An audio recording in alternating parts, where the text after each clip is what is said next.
Hey everyone, this is Index Your State for Safer Functional APIs. So this is a pretty short talk. It's somewhere between the lightning talk and a full half-hour talk. So I went with the more time rather than the less time.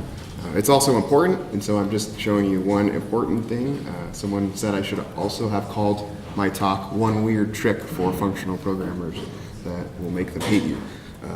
So I'm Vincent Marquez. That's my information if you want to follow me on Twitter or GitHub. I'm currently working at Verizon Labs, so we're also hiring.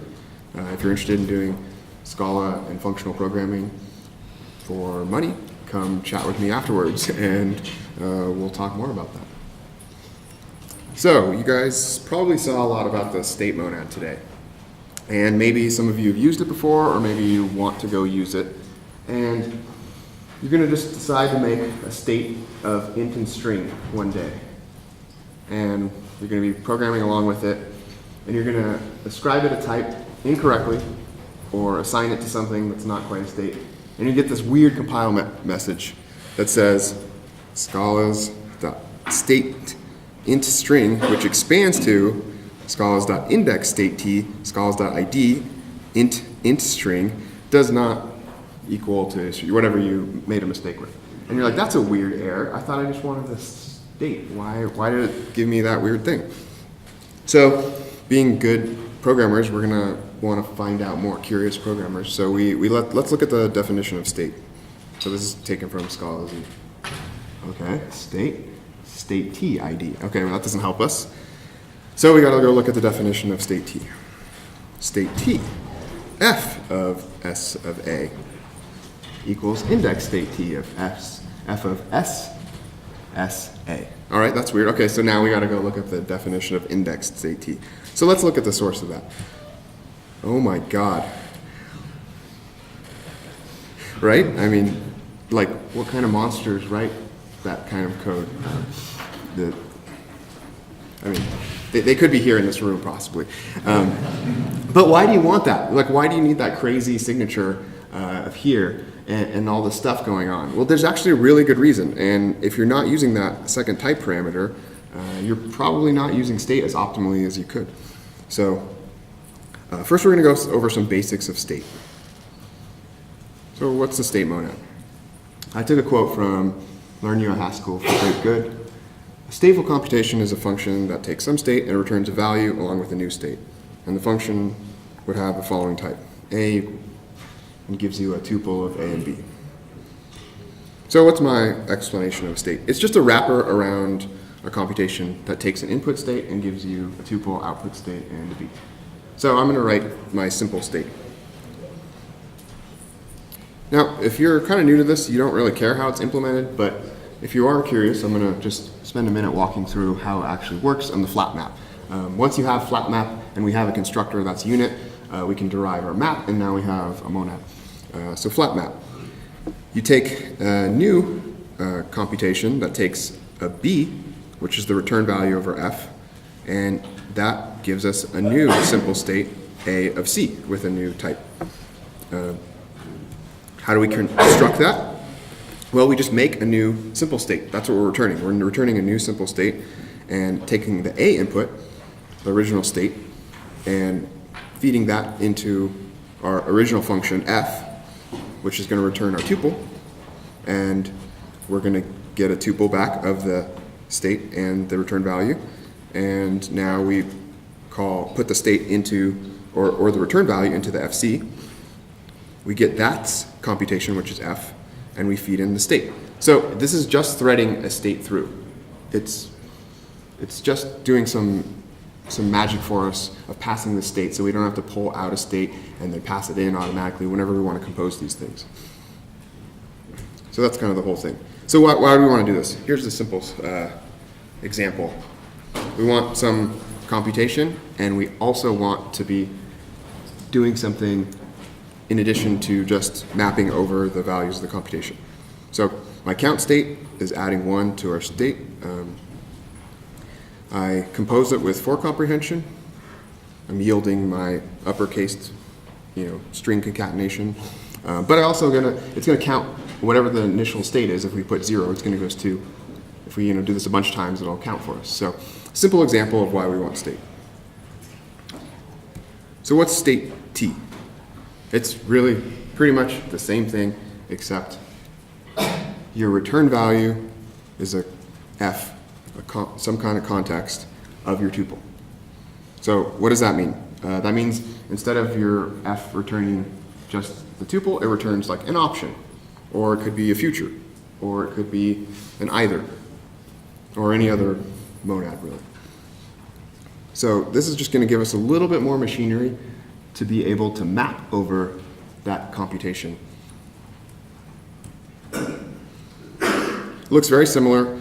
This isn't the most optimal way to do this, but we do need a monad for the f so we can get flat map over it. And we're just returning a new state t f of c. So it's going to look pretty much exactly the same as our other one, except we have this extra flat map in there because we can't just we can't just use the tuple. We have to flat map over it, right? Because this f could be happening in the future, or it could be optional. So this is pretty similar to what we were doing before. You see that extra flat map. So that's our implementation. And you don't really have to care about the implementation. You just need to know about the type signature, which is that when you flat map over it, you get simple state t, f of a of c. So what's our example? Let's do a counter, but we'll make it asynchronous. So the computation I'm passing in takes an initial state. It returns a future, which is going to be running on some other thread, maybe, to exploit some concurrency. And we're adding to it. And we get the same for comprehension because we have that extra machinery in our simple state t. So then when we run this, it's going to give us back a future of our tuple. And then we'll have to await that. Okay, so I answered why we want a state t. But why do we need an index state? Why do we need that extra type parameter? All right, let's make an API. This is pretty similar to a couple real-world scenarios I've had to do for work. Let's say we have some kind of side effecty interface with the world that we want to wrap in an effectful computation like task, and we also want to thread through some immutable values. And if you guys don't know what task is, I apologize, it's exactly the same. Just think future. It's like a future, or if you're from the .NET world, it's like the .NET task, actually. It's a monadic asynchronous context. So what are we doing here? We have a view item that's returning a state t of task. A cached item is the input state, and the item is the output state. And let's say this API is kind of like talking to a database, or maybe some external web service. And it's going to make us lock an item before we're able to update it. So again, it returns a state t task, a cached state, and returns a unit. And we have update item name. Maybe we were going to update some things after we lock it. And then we're going to commit this change. So this is not too uncommon. A lot of web services have this kind of thing. Maybe you don't have to lock something. Maybe you have to log in first or verify it or something. So I'm not going to go through the implementation of all these. I'll show a view item, which is pretty simple. It's returning a state t. It takes an input cache. And my cache, I don't think I put it up here. My cache is just a map, right? It's a really simple cache to save us some calls over the network. I'm going to call lookup on it when I get that input state. And if it's there, I don't have to do anything. I can just return it. I can return the cache and return the item to compose over. If it's not there, then we have to go out into the real world. So we have some method called view item unsafe. That's our gross function that makes the actual call. But then we're going to update our map. So maybe if we call view item multiple times, we're going to get some speed up.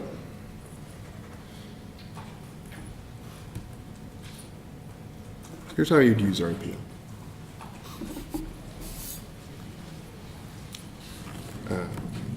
It's pretty self-explanatory, I hope. We're viewing items, we're locking things, and then we're updating it.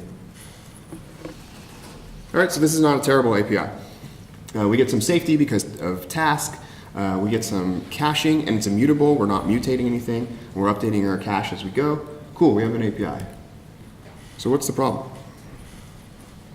We're threading through state, but we're not modeling it, right? I told you in the beginning that we have to view an item, We have to lock an item, we have to update an item before we can update it, and then we have to commit this. But look, we can write this. I mean, there's no problem with this, right? Until we run it, and then we run it, and we're going to get a gross exception, and from this web service or from this database saying you can't lock an item after you update it. You can't update an item before you lock it. So let's go back to this idea of index state T. So I kind of boiled it down to the essence.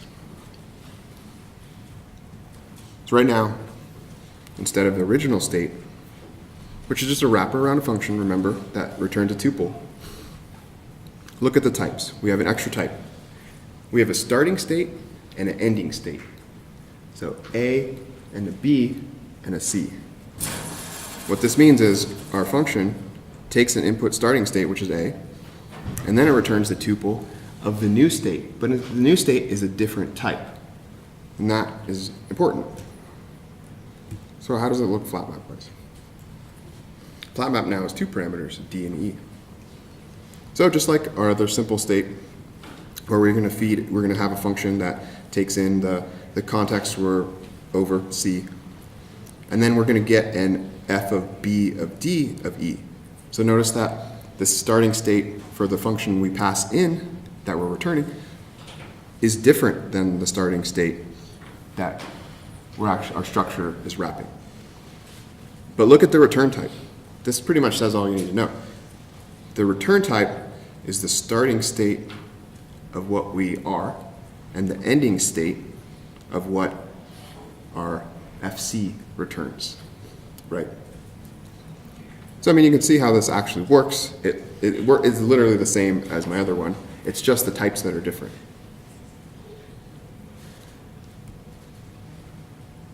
So this is the whole thing. It looks very similar. Types are different.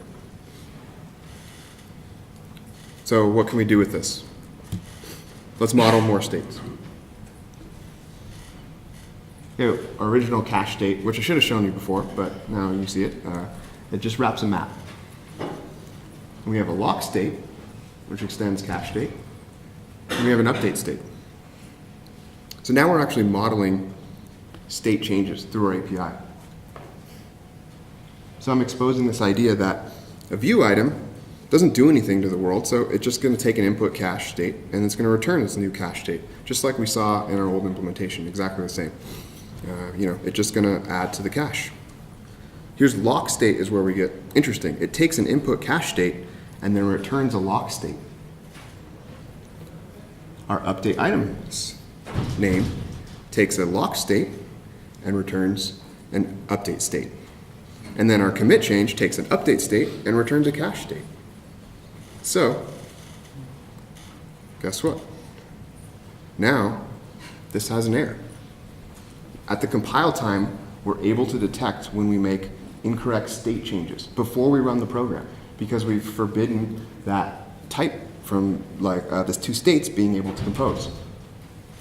What's the error saying? It's expecting a lock state, not a cache state. Now, if you look at the implementation, the initial state's contravariant, so you can actually do lock, lock, lock multiple times, but you cannot do it the other way around. So we can't pass in a cache state to something expecting a lock state. So the types don't really work out. So this is kind of a powerful concept we can do to most side-affecting APIs where we want to model what order we can call things in. And we can leave the actual type that we're threading through the same just by using some quick inheritance and whatnot. So that's kind of the neat trick that I want to show. So what else can we do? I think I was talking to people. We can change the visibility of states. We can use this in other monads perhaps. That's some ideas that I've been chatting with. So that's kind of the extent of what I want to show you. So go forth and make safe APIs. Any questions?